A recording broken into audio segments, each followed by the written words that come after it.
कुछ लेके आए हो ना कुछ लेके जाना, इसलिए कुछ लेना न देना, मगन रहना। और केवल मगन नहीं रहना, मगन रहना हाँ भजन करना।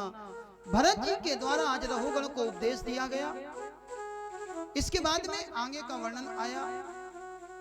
जिस पृथ्वी पर हम रहते हैं, इस पृथ्वी के नीचे 7 लोकों का वर्णन आया।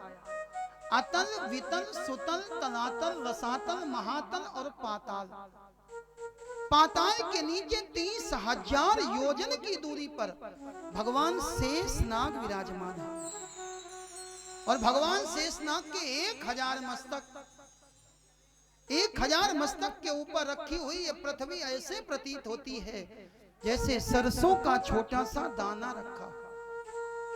इसके बाद में नरकों का वर्णन आया। हमारे यहां 28 प्रकार के नरक बताए गए। जो व्यक्ति केवल अपना और अपने परिवार का ही पालन करता है, भागवत जी कहती ऐसा प्राणी रौरव नाम के नरक में जाता है। और जो प्राणी परिवार को भी छोड़ करके केवल अपने लिए ही जीता है, ऐसा प्राणी महारौरव नाम के नरक में जाता है। खटमल आदि जीवों को मारने वाला अंधकूप नाम के नरक में गिरता है।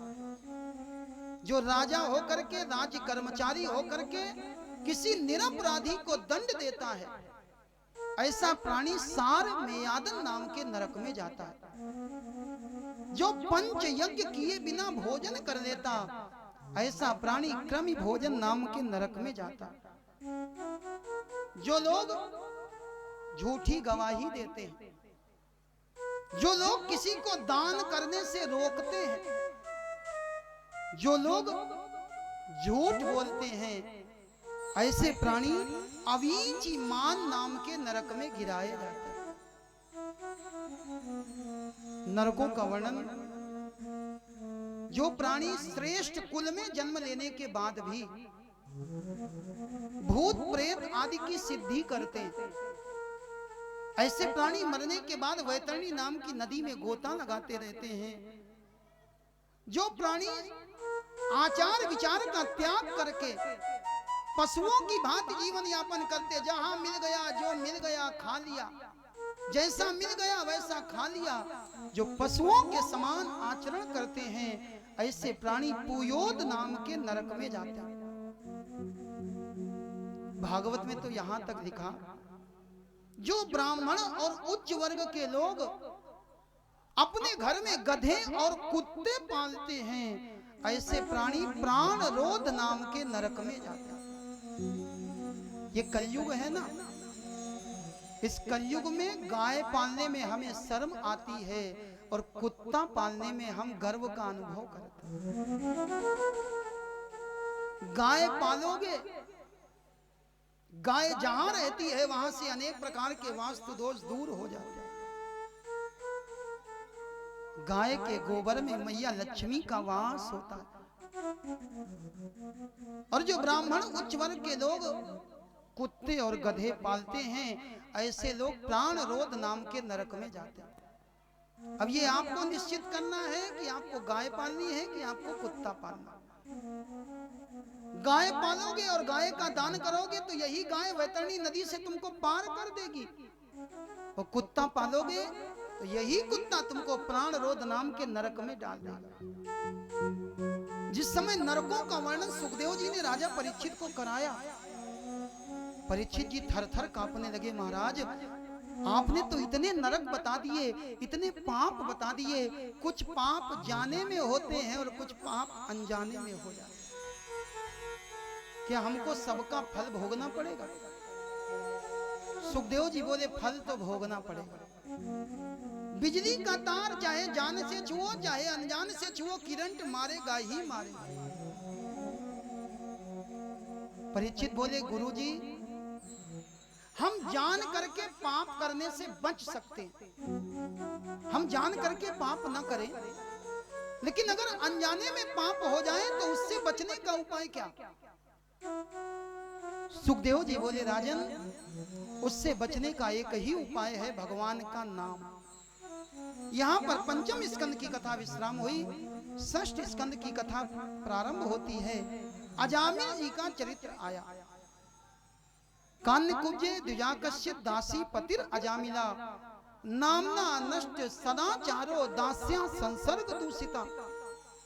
ये अजामिल नाम का ब्राह्मण होते हुए भी वैश्या के साथ में रहता।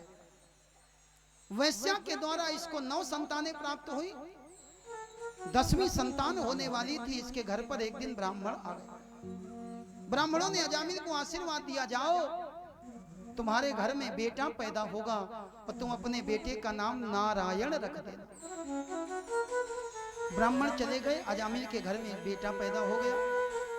इस बेटे का नाम रखा गया नारायण। छोटा सा बालक है। अजामिल नारायण नाम के बालक से बहुत प्रेम करता है। धीरे धीरे धीरे धीरे ये बालक बड़ा हुआ। अजामिल सवेरे उठता तो कहता, नारायण उठो और उठ करके स्नान कर लो। भोजन करने बैठता तो पहले नारायण को बुला करके अपने हाथ से कौर तोड़ करके नारायण को भोजन कराता और उसके बाद स्वयं भोजन करता। धीरे धीरे धीरे धीरे इसकी अवस्था बढ़ने लगी। इसकी अवस्था 88 वर्ष के अधिक की हो गई। एक दिन ये अपनी सैया पर लेटा हुआ था। न ये पूरी तरह जग रहा था और न पूरी तरह सो रहा था।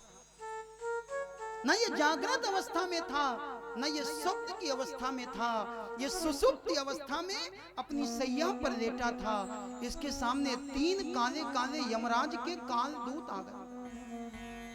यमराज के काल दूतों को देखा तो डर गया और इसने डर के मारे नारायण की आवाज लगाई, बेटा नारायण, बेटा नारायण आओ। बेटा नारायण तो खेल में पड़ा था। आवाज पहुंच गई परम पिता नारायण के पास। परम पिता नारायण ने अपने 4 पार्षद भेज दिए। बीच में अजामिल, एक तरफ भगवान के 4 पार्षद और दूसरी तरफ यमराज के 3 दूत।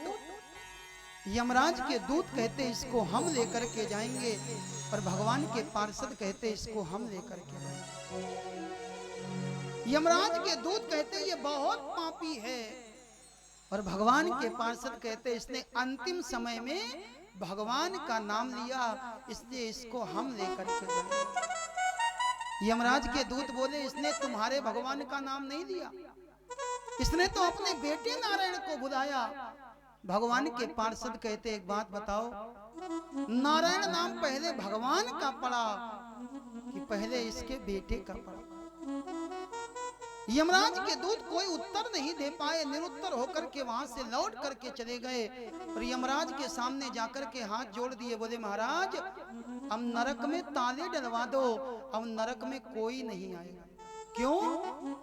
बोले, जीवन भर पाप करने वाला अजामिल, अपनी पत्नी को, अपने माता पिता को घर से निकालने वाला अजामिल, वैश्या के साथ रहने वाला अजामिल, चोरी करने वाला अजामिल, ऐसा पापी जब उसको लेने के लिए भगवान के पार्षद पहुंच गए तो इस भारत भूमि में रहने वाले भगवान के भक्त जो नित्य भगवान की कथा सुनते हैं, भगवान का कीर्तन करते हैं, उनको लेने के लिए तो प्रभु के स्वयं पार्षद नहीं आएंगे, प्रभु स्वयं आएंगे। और यमराज जी जब सब स्वर्ग चले जाएंगे तो नरक में कौन जाएगा? और हमें तो आज तक कोई ऐसा व्यक्ति नहीं दिखा जो नरक गया। आप कहोगे मतलब किसी के पिताजी मर जाएं तो लोग क्या कहते, कहां गए? बोले स्वर्गवासी हो गए। आप लोगों की भी इतनी अवस्था हो गई क्या? कभी किसी को ये पता लगा कि कोई नरकवासी हुआ? ये भारत भूमि है। इस भारत भूमि में रहने वाला कहीं ना कहीं जाने अनजाने मन से बेमन से एक बार तो भगवान का नाम ले ही लेता है, एक बार तो भगवान का नाम उसके कान में चला ही जाता है। और ऐसे प्राणी कभी नरक में नहीं जाते। यमराज ने कहा, सुनो, तुम लोग भगवान के नाम की महिमा नहीं जानते। भगवान के नाम की महिमा को हम भी नहीं जानते, भगवान के नाम की महिमा को आप भी नहीं जानते। भगवान के नाम की महिमा को केवल 12 लोग जानते। ये 12 लोग द्वादश भागवत कहलाते हैं, जो भगवान के नाम की महिमा जानते हैं।